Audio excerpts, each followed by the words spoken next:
video might be a little hard to watch for some people, but I want to share this information to spread awareness about how far we have come with mental health treatment. These are 7 treatments that we actually did to help or cure the mentally ill. If you are interested in any of these treatments and you want me to make a whole video just about them, let me know down in the comments, or like this video if you like these types of videos.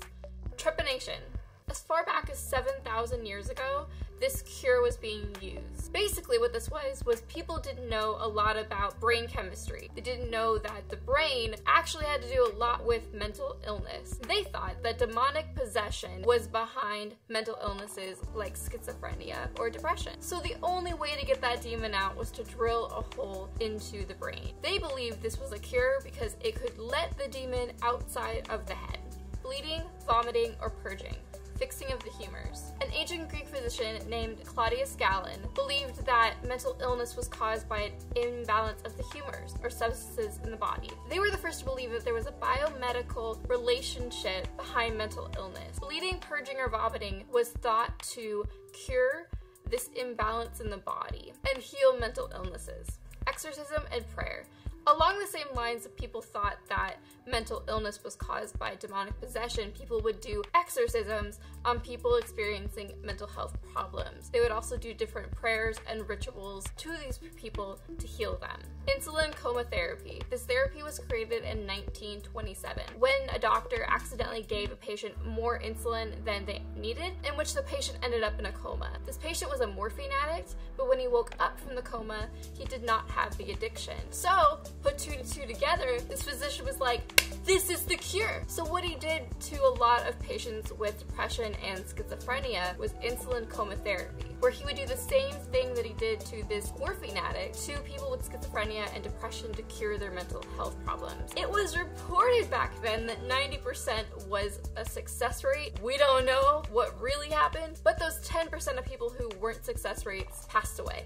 Lobotomies, everyone's favorite psychological treatment to talk about. You see this portrayed a lot in movies. It's something that is really well known in pop culture. This treatment was created by a Portuguese doctor who believed that mental illness was all in the frontal lobe, and to fix mental health problems, he had to go in and cut parts of the frontal lobe. This treatment was also called the ice pick lobotomy because the tool that he used looked like an ice pick where you'd pick ice. After this treatment became popular in the United States, people started seeing the really devastating effects. It left some patients not being able to do anything in their daily lives. They couldn't react to anything around them. It was very devastating. Electroshock therapy, also known as electroconvulsive therapy or ECT. When used today, patients go under anesthesia so they don't feel the effects of the treatment. This wasn't the case back in the past. Introduced in 1934 in the United States, when patients were going through ECT, they would go through 10 to 20 treatments. There are some success rates, but there are some devastating side effects, including memory loss, amnesia, and confusion.